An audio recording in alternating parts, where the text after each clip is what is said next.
प्यारे दर्शकों नमस्कार। तारीख है आज 7 फरवरी 2026, दिन शनिवार।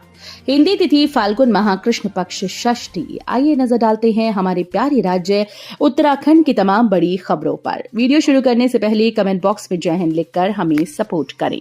तो चलिए शुरू करते हैं। प्रदेश के 452 मदरसों के हजारों बच्चे जुड़ेंगे। शिक्षा की मुख्य धारा से लागू होगा उत्तराखंड बोर्ड। प्रदेश में अल्पसंख्यक शिक्षा प्राधिकरण के गठन के बाद 452 मदरसों के हजारों बच्चे शिक्षा की मुख्य धारा से जुड़ेंगे। इन मदरसों में उत्तराखंड बोर्ड लागू होगा। वहीं हर साल हजारों की संख्या में इनसे पढ़कर निकलने वाले छात्र छात्राओं के शैक्षिक प्रमाण पत्र सरकारी नौकरी के लिए मान्य होंगे। प्रदेश में चल रहे मदरसों से अब तक 43,186 से ज्यादा बच्चे विभिन्न वर्षों में मुंशी मौलवी आलिम अरबी फारसी कामिल फाजिल कर चुके हैं। मुंशी मौलवी और आलिम को उत्तराखंड बोर्ड की 10वीं और 12वीं के समकक्ष मान्यता नहीं है। यही वजह है कि हर साल मदरसों से शिक्षा ग्रहण करने के बावजूद इन छात्र छात्राओं के शैक्षिक प्रमाण पत्र सरकारी नौकरी के लिए मान्य नहीं थे। 7, 8, 9, 10 और 11 फरवरी तक मौसम विभाग की भविष्यवाणी। बारिश बर्फबारी का अलर्ट, रहें सावधान। उत्तराखंड में इन दिनों मौसम लगभग शुष्क बना हुआ है। सुबह शाम को ठंड महसूस की जा रही है।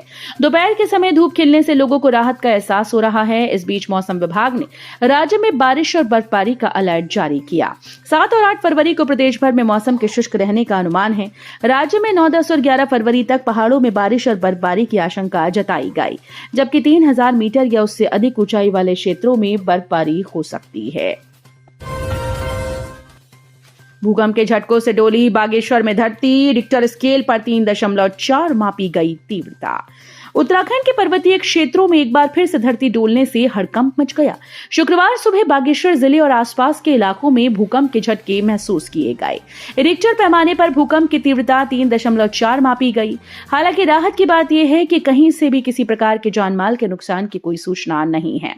NSC के मुताबिक भूकंप सुबह 7:48 बजे आया। इसका केंद्र कपकोट क्षेत्र में जमीन के भीतर 10 किलोमीटर की गहराई पर था। टिकट के सवालों में उलझी कांग्रेस। बड़े नेताओं के लिए सीटों पर उहापोह की स्थिति। आगामी विधानसभा चुनाव में कांग्रेस पार्टी का कौन नेता कहां से चुनाव लड़ेगा, इस पर उहापोह की स्थिति है। टिकट के सवालों पर कांग्रेस उलझी दिखाई दे रही है। वहीं भाजपा ने स्पष्ट संकेत दिए कि मंत्रियों व विधायकों को अपनी सीट के अलावा दूसरी सीट पर टिकट नहीं दिया जाएगा। भाजपा ने चुनाव लड़ने के लिए अपने नेताओं को विधानसभा सीटों में बांधकर रखने की रणनीति बनाई।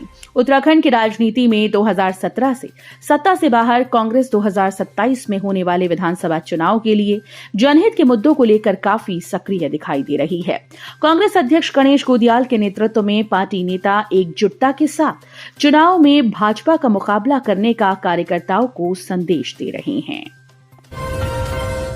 परीक्षा पे चर्चा। सीएम धामी बोले, स्कूली परीक्षा चुनौती नहीं बल्कि परिपक्व होने का एक पड़ाव। मुख्यमंत्री पुष्कर सिंह धामी ने नेशविला रोड स्थित सेंट एग्नेस स्कूल में प्रधानमंत्री के परीक्षा पे चर्चा कार्यक्रम में प्रतिभाग किया। इस दौरान मुख्यमंत्री ने छात्रों को प्रोत्साहित करते हुए कहा कि आज पूरा देश प्रधानमंत्री के परीक्षा पे चर्चा के 9वें संस्करण से जुड़ा है। यह आयोजन अब केवल संवाद नहीं बल्कि एक राष्ट्रीय आंदोलन बन चुका है। प्रधानमंत्री का संदेश हमें ये सिखाता है कि परीक्षा जीवन की एक कड़ी हो सकती है, लेकिन संपूर्ण जीवन नहीं है। मुख्यमंत्री ने अपने स्कूली जीवन के अनुभव साझा करते हुए कहा कि स्कूल का समय अमूल्य होता है, जो दोबारा लौट कर नहीं आता है। इसलिए विद्यार्थियों को पढ़ाई के साथ साथ खेल और अन्य गतिविधियों में भी निरंतर प्रतिभाग करना चाहिए। बड़े उद्योगों में यूपीसीएल की बिजली की मांग में बड़ी गिरावट। उद्योगों में लोड घटा पर घरेलू खपत बढ़ी। उत्तराखंड पावर कॉर्पोरेशन लिमिटेड की बिजली मांग और उपभोक्ताओं के रुझान में बड़ा बदलाव सामने आया है। नियामक आयोग के समक्ष रखे गए दस्तावेज से खुलासा हुआ कि एचटी इंडस्ट्री की मांग तेजी से घट गई है। वहीं कई जगह पर उपभोक्ताओं की संख्या कम हुई, लेकिन बिजली की मांग बढ़ गई। यूपीसीएल की ओर से हाल ही में जारी वित्तीय वर्ष 2024-25 के आंकड़ों ने राज्य में बिजली की खपत और मांग की एक दिलचस्प तस्वीर पेश की है। 49 करोड़ से तैयार जानकी सेतु में 5 साल में ही पड़ने लगी दरारें। काम की गुणवत्ता पर उठ रहे सवाल। टिहरी और पौड़ी जनपद की सीमा को जोड़ने वाला जानकी सेतु लोक निर्माण विभाग की उदासीनता की भेंट चढ़ रहा है। करोड़ों की लागत से 5 साल पहले निर्मित पुल में जगह जगह दरारें और गड्ढे बनने शुरू हो गए।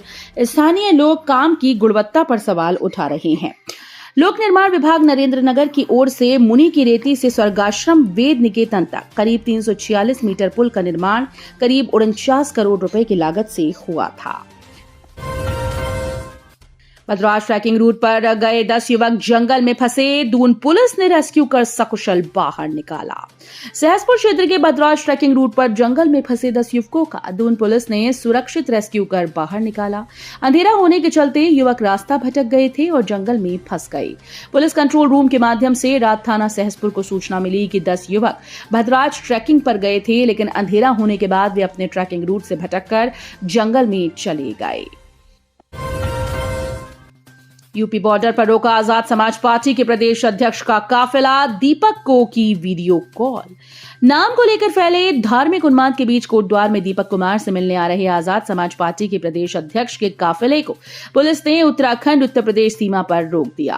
काफी जद्दोजहद के बाद केवल प्रदेश अध्यक्ष को ही दीपक से मिलने के लिए भेजा गया। आजाद समाज पार्टी उत्तराखंड के प्रदेश अध्यक्ष महक सिंह शुक्रवार को पार्टी कार्यकर्ताओं के साथ दीपक कुमार से मिलने कोटद्वार पहुंचे थे। उत्तराखंड उत्तर प्रदेश सीमा पर कौड़िया चेकपोस्ट पर चेकिंग के दौरान उनके काफिले को रोक लिया गया। एएसपी चंद्रमोहन सिंह के अलावा पौड़ी जिले के अन्य पुलिस अधिकारियों से प्रदेश अध्यक्ष महक सिंह ने दीपक कुमार से सामान्य बातचीत कर लौट जाने की बात कही। काफी जद्दोजहद के बाद केवल महक सिंह के वाहन को कोटद्वार में प्रवेश दिया गया।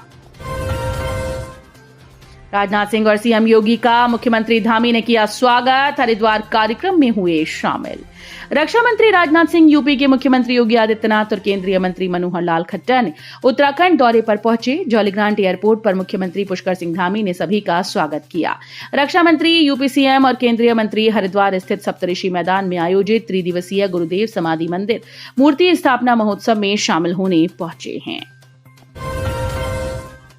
ग्रीन टी, मसाला टी के बाद अब कंडाली टी भी बाजार में आई। खून की कमी दूर करने सहित जानिए ये खास गुण।